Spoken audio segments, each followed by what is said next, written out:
दोस्तों हम लोग आज के इस छोटी सी वीडियो में भारत की आज़ादी में मुसलमानों का किरदार को जानेंगे। भारत की आज़ादी में मुसलमानों का क्या किरदार रहा था और भारत के लिए मुसलमानों ने क्या किया है, ये सब कुछ जानने के लिए इस वीडियो में बने रहे शुरू से आखिर तक। तो चलिए फिर शुरू करते हैं हम लोग आज के इस शानदार वीडियो को। क्या आप जानते हैं अंग्रेजों भारत छोड़ो का नारा लगाने वाले भारत के वो महान शख्स कौन थे? मुंबई में पैदा होने वाले यूसुफ मेहर अली ने 1942 में इस नारे को सबसे पहले लगाया था। उसके बाद ये नारा पूरे देशवासियों ने लगाया। वैसे तो हिंदुस्तान में बहुत सारे बहादुर गुजरे हैं जिसने अपनी ताकत से अंग्रेजों के परकच्चे उड़ा दिए। पहली बात, मैं यहाँ पे हिंदू मुस्लिम सिख ईसाई की बात नहीं कर रहा हूँ, मैं यहाँ पे हिंदुस्तानियों की बात कर रहा हूँ। हाँ, तो सरजमीन हिंदुस्तान में ऐसे बहुत ही सारे बहादुर पैदा हुए जिसने अपनी ताकत से दुश्मनों को भगा भगा कर मारा। और ऐसे भी बहादुर थे जिसकी ताकत भले ही देखी नहीं गई, लेकिन जिसके बयानों ने अंग्रेजों पर सोना हराम कर दिया और देशवासियों में एक अलग ही जज्बा पैदा किया। तो वैसे थे हमारे यूसुफ मेहर अली, जिसने 1942 में अंग्रेजों भारत छोड़ो का नारा लगाया। ये नारा सुनकर अंग्रेजों के दिल में अलग सी खौफ पैदा होने लगा। भारत की आजादी में अंग्रेजों भारत छोड़ो का नारा बहुत ही महत्वपूर्ण रहा, जो आजादी के सिपाहियों द्वारा लड़ा गया आखिरी आंदोलन साबित हुआ। इस आंदोलन में ब्रिटिश साम्राज्य की राज हिलाकर रख दिया था। साइमन गोबेक का नारा भी यूसुफ मेहर अली ने ही लगाया। यूसुफ मेहर अली की पैदाइश 23 सितंबर 1903 में मुंबई में हुई थी और उनकी वफात 1950 में हुई। दोस्तों, भारत की आजादी में मुसलमानों ने बहुत ही क्रांतिकारी भूमिका निभाई। असहयोग आंदोलन की शुरुआत एक मुसलमान ने ही किया था। 1920 में खिलाफत आंदोलन के दौरान मोहम्मद अली जौहर और मौलाना अबुल कलाम आजाद ने सबसे पहले अंग्रेजी प्रोडक्ट का बाइकआउट करना शुरू किया। उसके बाद ये आंदोलन पूरे देश में फैला। असहयोग आंदोलन में मुसलमानों ने बढ़ चढ़ कर हिस्सा लिया। भारत के सबसे पहले शुगर व्यापारी हाजी सबू सिद्दीक ने अपनी शुगर फैक्ट्री पूरी तरह से बंद कर दी थी। ये फैक्ट्री इतनी बड़ी थी कि इसकी बनाई गई शुगर पूरे इंग्लैंड में इस्तेमाल की जाती थी। ये बात बहुत कम लोग जानते हैं कि बाटा कंपनी भी एक मुसलमान की ही थी, जिसे असहयोग आंदोलन के दौरान एक अंग्रेज ने खरीद लिया था। आपको ये जानकर हैरानी होगी कि भगत सिंह का केस लड़ने वाला भी एक मुसलमान था, आसिफ अली, जिसने भगत सिंह का मुकदमा लड़ा। और वहीं भगत सिंह के खिलाफ गवाही देने वाले सुषवंत सिंह के पिता थे, जिसने भगत सिंह के खिलाफ गवाही दिया था। बैरिस्टर आसिफ अली ने भगत सिंह का केस तब लड़ा जब कोई भी भगत सिंह का साथ देने को तैयार नहीं था। इनकलाब जिंदाबाद का नारा देने वाले भी एक मुसलमान थे। हसरत मोहानी, जिसने इनकलाब जिंदाबाद का नारा दिया, उन्होंने ही भारत की आजादी की रूपरेखा तैयार की। इतिहासकारों के मुताबिक 1857 में होने वाले विद्रोह में 50,000 उलमाओं को फांसी दी गई और लाखों मुसलमान सरेआम कत्ल कर दिए गए। 1857 में दिल्ली से लेकर कलकत्ता तक सड़कों में ऐसा कोई पैर नहीं था जहाँ पर मुस्लिम उलमाओं को फांसी देकर उसकी लाशें न टंगी हो। मुसलमानों ने ही भारत की आजादी के लिए पहली जंगें लड़ी। मैसूर के सुल्तान हैदर अली और उसके बेटे टीपू सुल्तान भारत की आजादी के लिए शहीद होने वाले भारत के पहले शासक थे। मशहूर क्रांतिकारी अशफाक उल्लाह खान भारत के लिए सबसे कम उम्र में फांसी पाने वाले भारत के पहले व्यक्ति थे। बहुत कम लोग जानते हैं कि भारत को जय हिंद का नारा देने वाले आबिद हसन सिफानी, जो कि एक मुसलमान था। ये नारा आज भी भारतीय सेना और शासकीय प्रणाली में सम्मान स्वरूप इस्तेमाल किया जाता है। तिरंगा का निर्माण करने वाली सुरैया तैयब जी भी एक मुसलमान थी।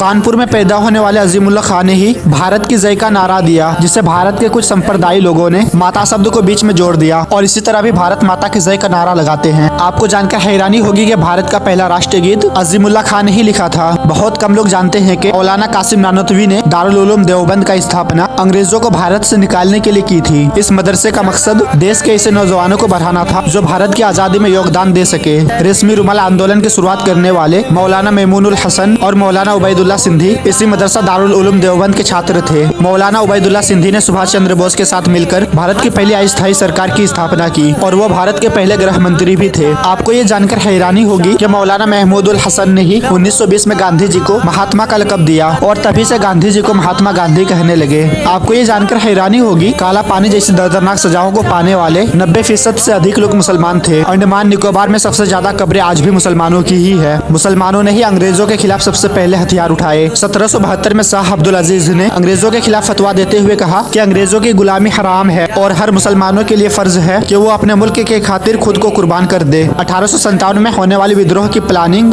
एक मुसलमान मौलवी अहमदुल्लाह शाह ने की थी। वो भारत के इकलौते इंसान थे जिन पर अंग्रेजों ने 50,000 रुपए का इनाम रखा था। ये रकम इतनी बड़ी थी कि राजा जगन्नाथ ने पैसों की लालच में आकर अहमदुल्लाह शाह की मुखबरी कर दी और अंग्रेजों ने उन्हें शहीद कर दिया। बहुत कम लोग जानते हैं कि 1857 में शहीद होने वाले 90% मुसलमान थे। गांधी जी ने अफ्रीका में जहां वकालत की पढ़ाई की, वो कॉलेज भी एक भारतीय मुसलमान का था। 1942 में शुरू हुए भारत छोड़ो के आंदोलन की रूपरेखा तैयार करने वाले मौलाना अबुल कलाम आजाद थे। आपको ये जानकर हैरानी होगी, भारत के लिए शहीद होने वाले भारत का पहला पत्रकार मौलाना मीर बाकिर एक मुसलमान था। भारत की आजादी के लिए मुस्लिम राजा व महाराजाओं ने अपने खजाने खोल दिए। कोलकाता के हाजी उस्मान सईद ने भारत की आजादी के लिए छोड़ दिया।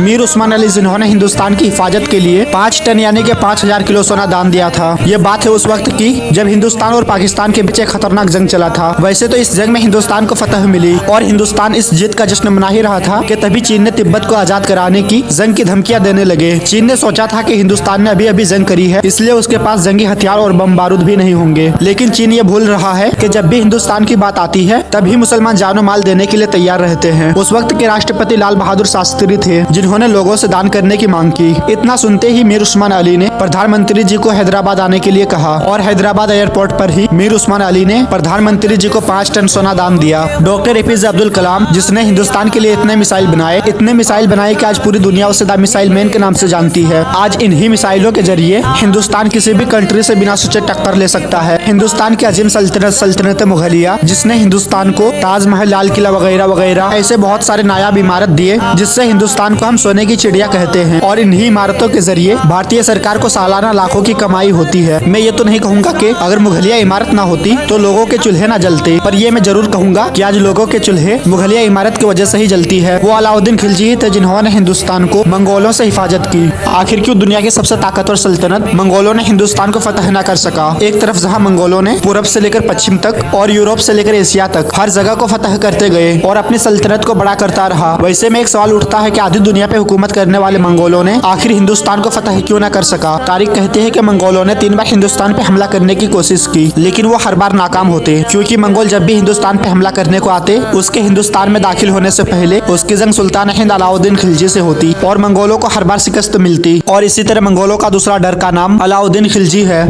और जिसको तारीख में कभी सिकंदर सानी तो कभी सुल्तान हिंद के नाम से जाना गया।